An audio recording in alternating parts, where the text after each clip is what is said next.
Aloha and bienvenidos, beautiful souls. This is Maria Lupita Gurule. And tonight I'm going to share a beautiful commentary that was offered to me by Denise Paradise. I had a session, a soul reading session with Denise and Mark Paradise on July 31st, 2021. Oh my God, some of the stuff that came out of that session is absolutely incredible and profound, things that have never happened before. And the whole story is actually pretty incredible. That there were some technical difficulties at the very beginning with trying to get the session to record. And so we finally got it to record in what we thought was recording to their local device, their computer or their laptop. And unfortunately, after the session, their recording was nowhere to be found. As you can imagine, they were pretty disappointed. But a few days later, while I was in my Zoom account, I actually came across the recording. Now, it's a miracle that it even recorded because I had no cloud space. If you use Zoom, you'll know that you have to purchase additional cloud space in order for it to store videos. I already had used up my storage and somehow this video still recorded and we were able to share it. And I believe that there is a divine hand with making that video recordable so that we can actually share it with you. It is with such great honor and gratitude that I shared that video earlier this evening. So give me a moment and I'll share that screen. This is the video that I'm talking about where I had the sharing of that live video and it is unedited, running straight through just as it was recorded. So thank you, Denise and Mark, for allowing me to be able to share that video just to show people what sessions are like. I honor you so deeply. It was such a profound session, and I'm so thankful that we were able to share it.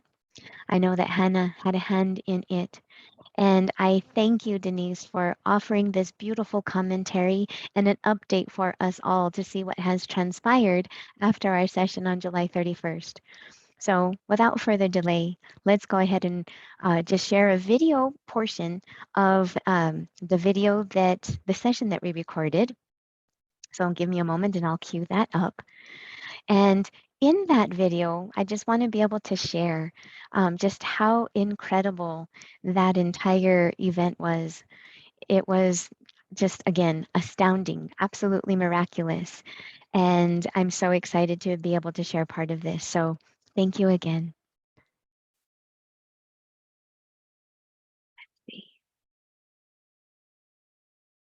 Give me a second. It takes a moment to be able to get all these things queued up. So let's go ahead and get this started. Okay, here we go. Sharing sound and video. Yeah. Are you wanting to publish like her pieces? Yes. Well, her sister wants to finish her pieces someday. Yes. Yes, like massively. Did you just see that go on and it just went off? Did you see that? Okay, it just did it again. That was confirmation. There it Get is. It done. Yes. Ah! Oh my goodness. Okay, what is her name? Hannah.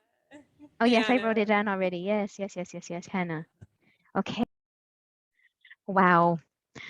That was an amazing moment.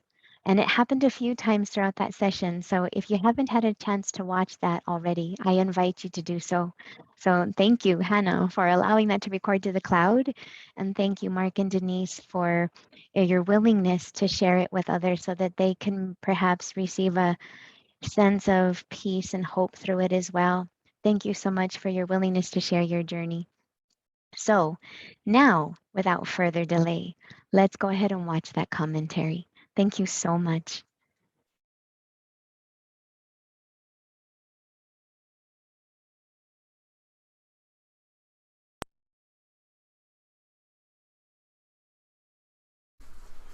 Hello, it's so good to have you here to be able to share with me and some insights that I've had since our reading with Maria in July.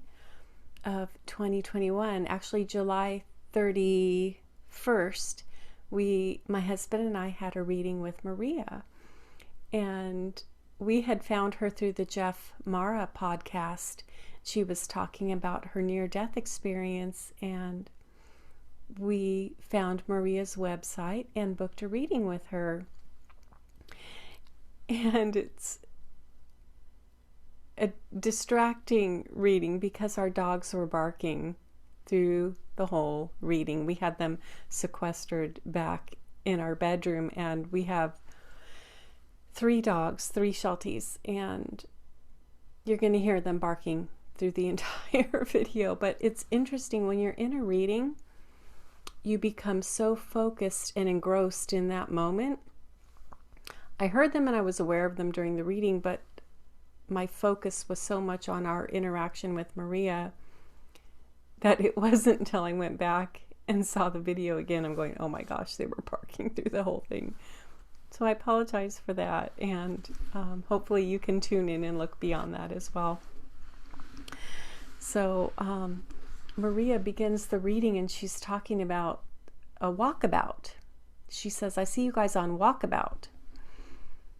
And what that means to me then and now was that Mark and I had been planning for a few months a big road trip. We were going to go up to Washington State and back over like a 6-week period. We were going to just camp in our tent up and down the Oregon coast, Washington, and along the California coast. And that was canceled because of the fires.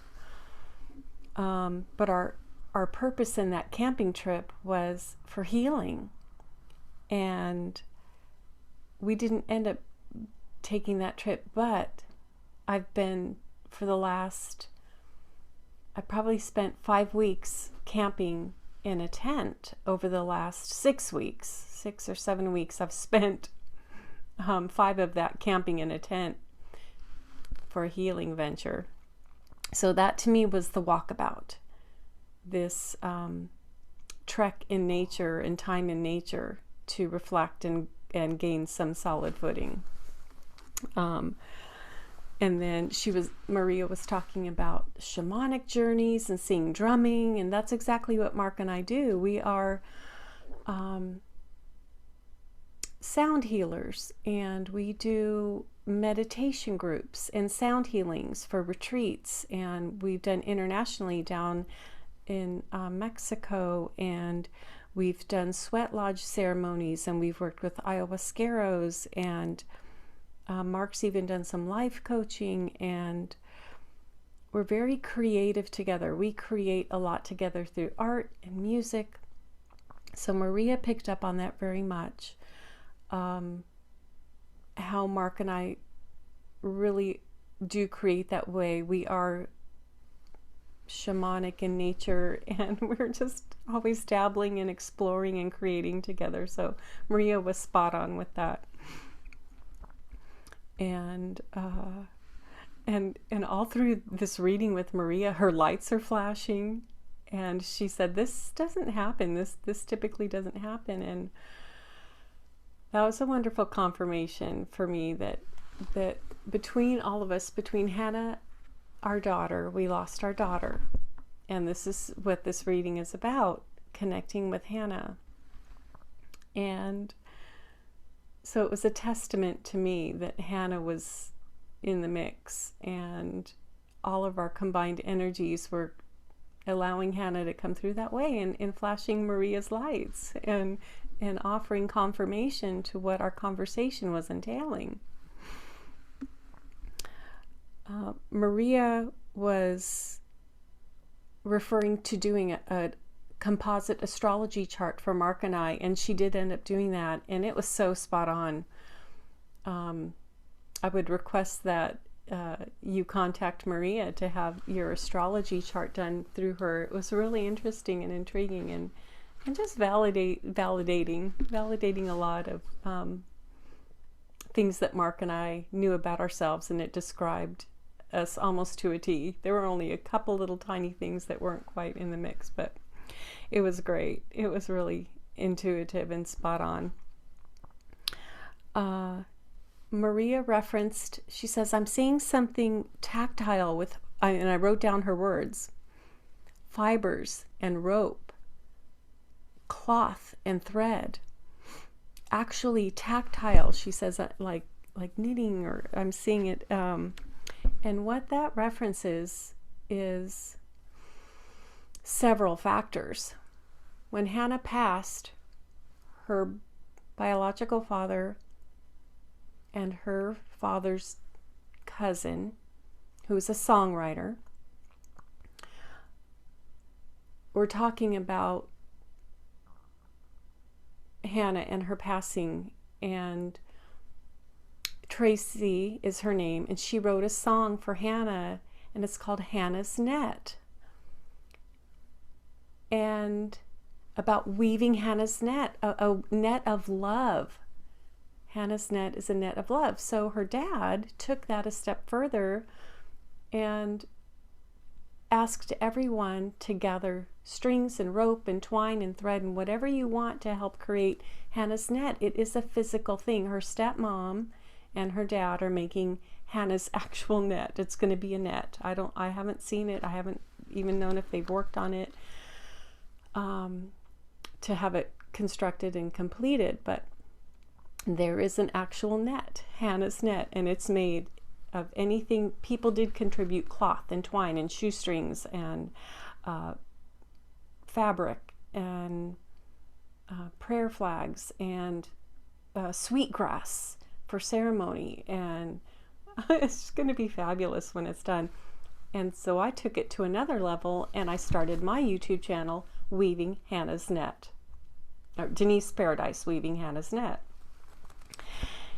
And I use that as a platform to describe my process of grief, what it's been like losing a daughter, and what that has looked like over the months. And it will be 8 months in about 3 days. It will have been 8 months since her passing. So it's all still very new and very raw.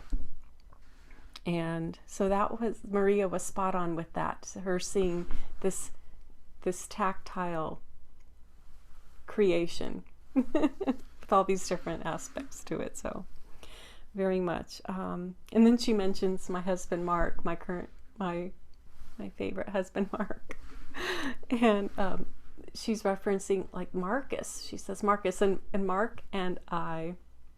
That's his nickname. Marcus is his nickname, and we always talk like with a Roman voice, Marcus Aurelius. So yeah, that was pertinent. A silly thing, but it was validating, right?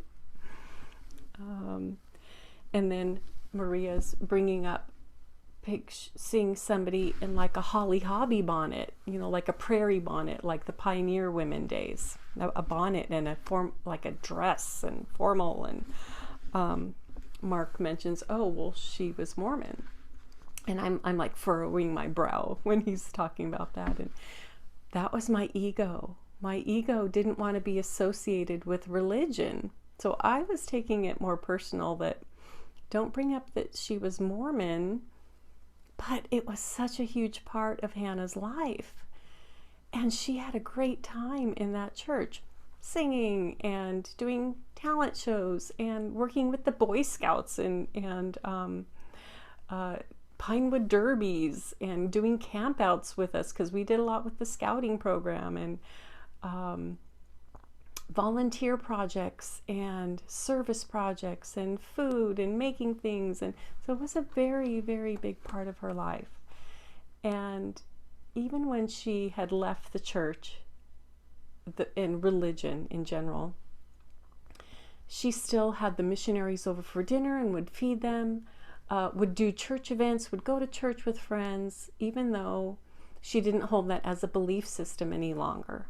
So yes, that was totally validating what Maria saw with the bonnet. And Hannah did a week-long excursion with the youth of the church, where you reenact the pioneers coming across the plains, where you're pulling hand carts. And she wore a bonnet, and she wore a prairie dress. And she was on a team with her dad, and that was a really special time for her. yeah, so kudos, spot on. And then on Maria's computer, Siri's popping up on her computer, saying, I see you like this. And it was when we were actually talking about her accident, and I think I have some other notes regarding that. But to me, that meant, don't see me as you saw me, as you picture in your mind what happened during my car accident, but picture me as the divine being that I am, and that I was, and that I still am. Do you get it? It's just, so think of her in a higher way, not in that moment of her collision. My mind can tend to go there. And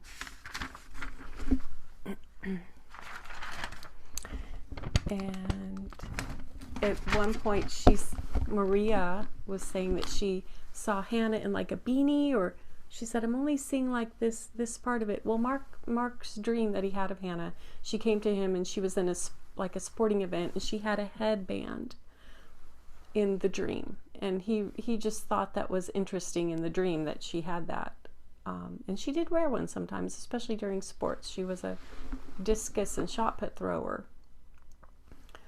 and she would wear a headband, so that was confirmation as well. And then she talked about seeing blossoms or flowers, or like pink or white flowers, and we talked about Washington, D.C., and I said, I don't know. I don't remember if she went in the spring. I don't remember if there was cherry blossoms. Well, look what I found. It's a picture of Hannah in 8th grade with the cherry blossom tree. And this didn't even occur to me during the reading. Our dog is named Cherry Blossom. So I think it referenced both. I think it had two meanings. It's referencing her trip to Washington, D.C. and acknowledging our dogs, especially with them barking the whole time, right? Cherry Blossom is our dog. So, and then Maria was talking about seeing horses. And we kind of went on into Hannah and Hannah's association with horses, but it's her sister. Her sister is a huge horse, or one of her sisters. She has two sisters. A huge horse fan of horses, everything horse, right? And that to me meant she was referencing her sister, Katie K. And yeah, it was special because they were soulmates. Oh my gosh, everything together. They did everything together. They were so close, and they are so close. I should say that. There have been some paranormal things, but I don't want to go into that right now. And then Maria said, you channel her. And I couldn't really at that moment accept that.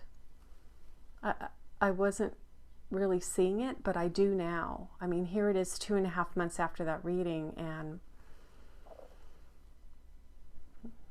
I have moments where I hear her voice in my head.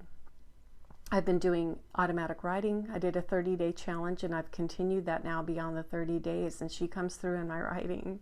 It's really neat. Yeah. So I'm still very green at that, but I'm enjoying it so much.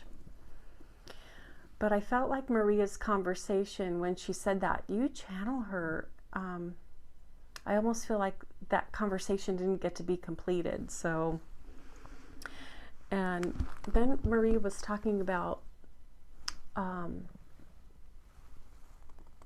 sun, the moon, and like the earth, how the moon reflects the sunlight onto the earth, and that you don't really need that middle section. And to me, what that is saying, and it hit me so clearly,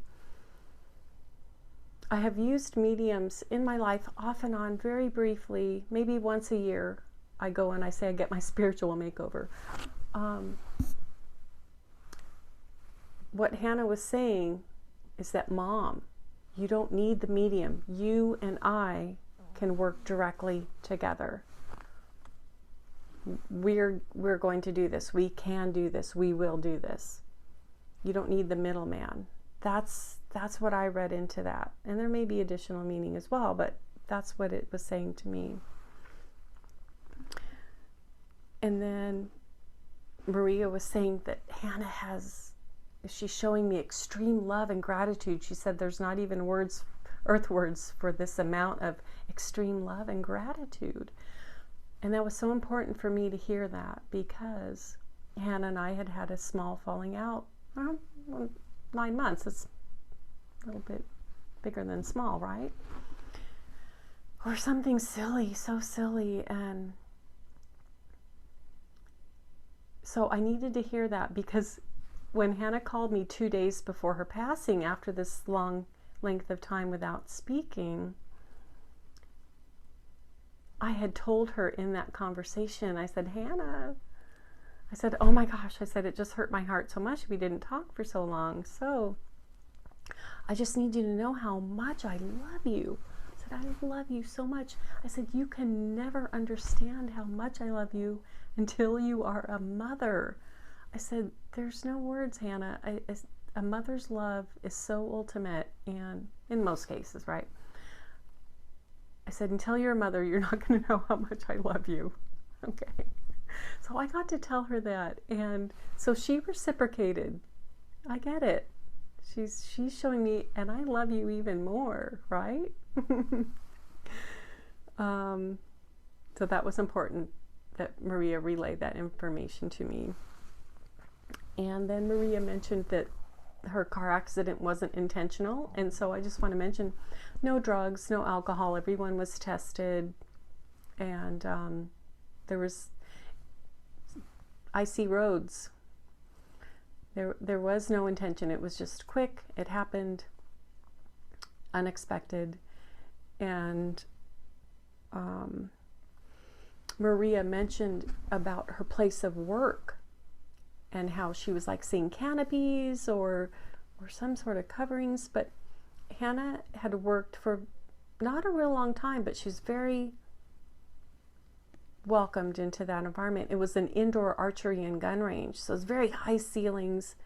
There was lots of stuff overhead in this big warehouse building that had been converted to an indoor archery and gun range. That's where she was working, and as she left work that night, on her way home is when she passed. She had the only one with an ice scraper, and she went around to all the other employees' windows and was scraping their ice off their windows for them before she headed home, and didn't make it home. And you'll have to try and find Tracy Grammer's song, Hannah's Net. It talks about the accident a little bit. It's a beautiful song. And then Maria said, she continues to work with you. And we didn't really get to finish that conversation either. I kind of want to go back and hear, well, what is that going to look like? What does that mean? She's going to work with me. And I know Hannah was a writer. And Maria said she saw Hannah in a bed with cats and books and reading. And yeah, Hannah wrote, this is her stuff, pages and pages and pages. And she loved to read, and she did always sit on her bed and have her cats around her, but she was also social in that she would go help people move, she would go hang out with friends, but she mostly loved to write and read. Yeah.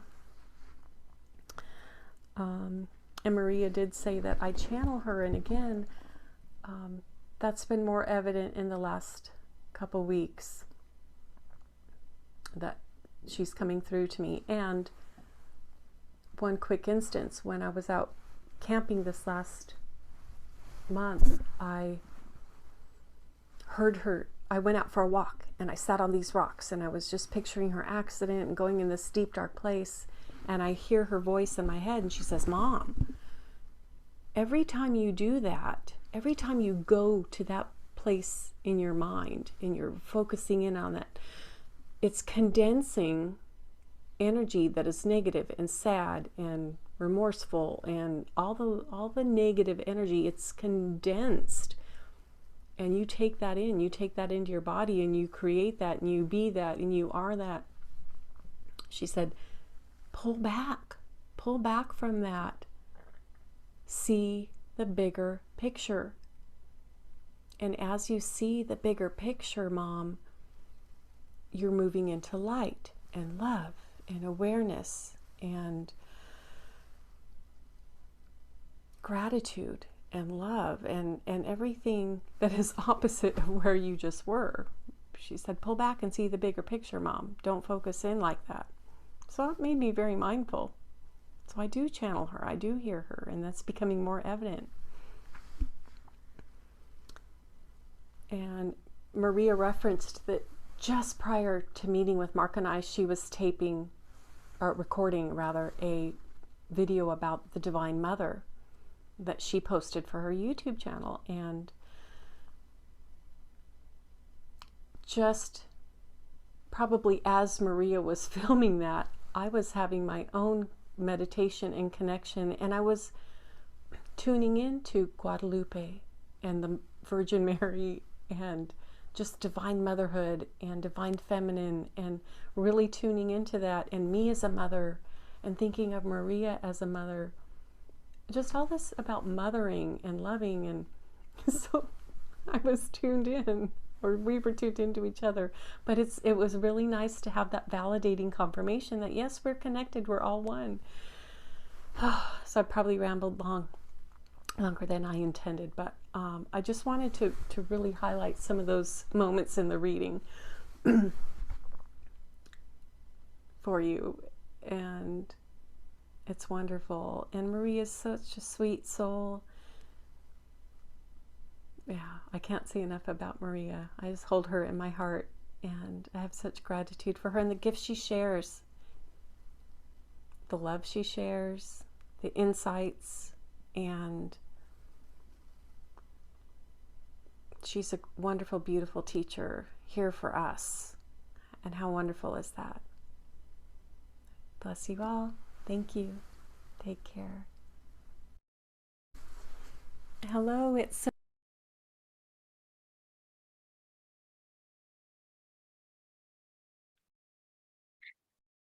I have no words.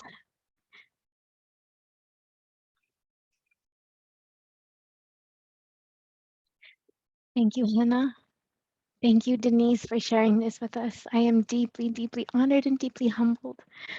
Oh, I'm going to take a moment just to collect myself, and then when we come back, I'll share something else. So thank you.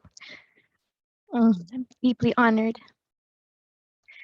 There's really nothing that gives me greater joy than being able to help somebody in such a way. There was a time when I thought, if I didn't have the courage to do this. So thank you for having allowed me to sit with you, to share with you just whatever was coming into my mind, and for being able to share a brief moment and a glimpse of the deep love that you have with Henna. Thank you. Powerful stuff. And now I would like to share the beautiful song that was created for Hannah's Knit. Thank you so much.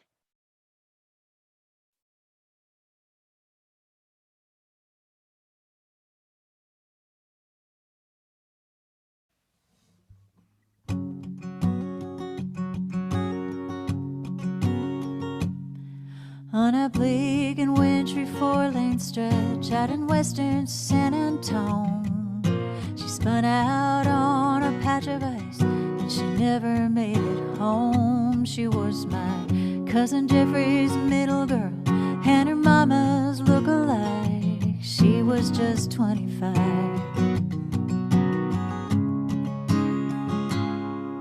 And the calls came in from all around, but his two hands wanted labor.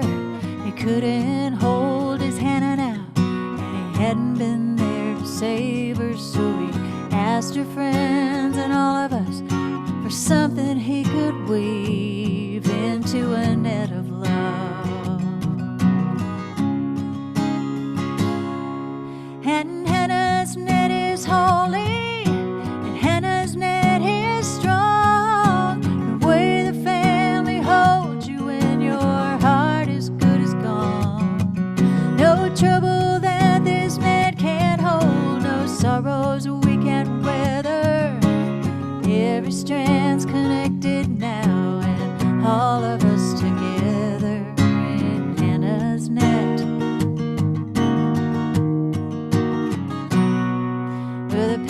villages from near and far arrive throughout the spring. Ribbons, yarn, and fishing wire, shoelaces and string, and how he put his whole heart in to every little knot he tied, building a net of love, every thread in love. Hannah's net is holy, and Hannah's net is strong. The way the family comforts you when the dreaming all goes wrong. No trouble that this net can't hold, no sorrows we can weather. Every strand connected now, and all of us together in Hannah's net. We are squares and saints and outlaws, we don't always stay in touch. We might not see eye to eye with the politics and such, and maybe strands in Hannah's net is the best we'll ever be. Bless my cousin's loving labor, pray his Hannah bird fly free. 'Cause Hannah's net is holy, and Hannah's net is strong. The way a family sings to you when you can't find your song. No trouble that this net can't hold, no sorrows we can't weather. Every strand connected now, and here we are together in Hannah's net.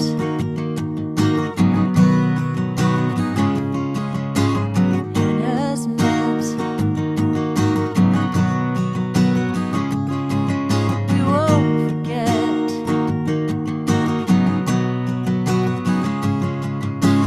Hannah's net.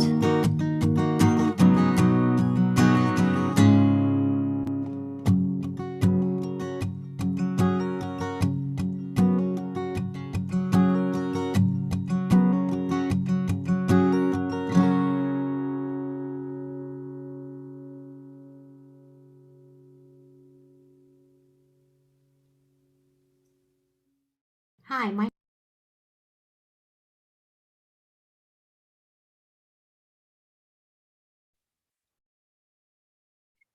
Oh, I have no words. I hope you enjoyed that as deeply as I did. What a beautiful song. I guess that's the point. We're all connected. Mm. Thank you so much, Tracy Grammer, for your beautiful song. Thank you so much, Denise and Mark Paradise, for sharing your beautiful daughter with me. And I'm so happy that I got to share her in return. Thank you so much, everybody, for watching. Hopefully, we'll have more opportunities to be able to gain insights and be able to share in this love and experience of life, knowing that we continue after. Thank you so much for being with me here tonight. Oh, I'm going to carry this in my heart deeply. Thank you. Deeply, thank you.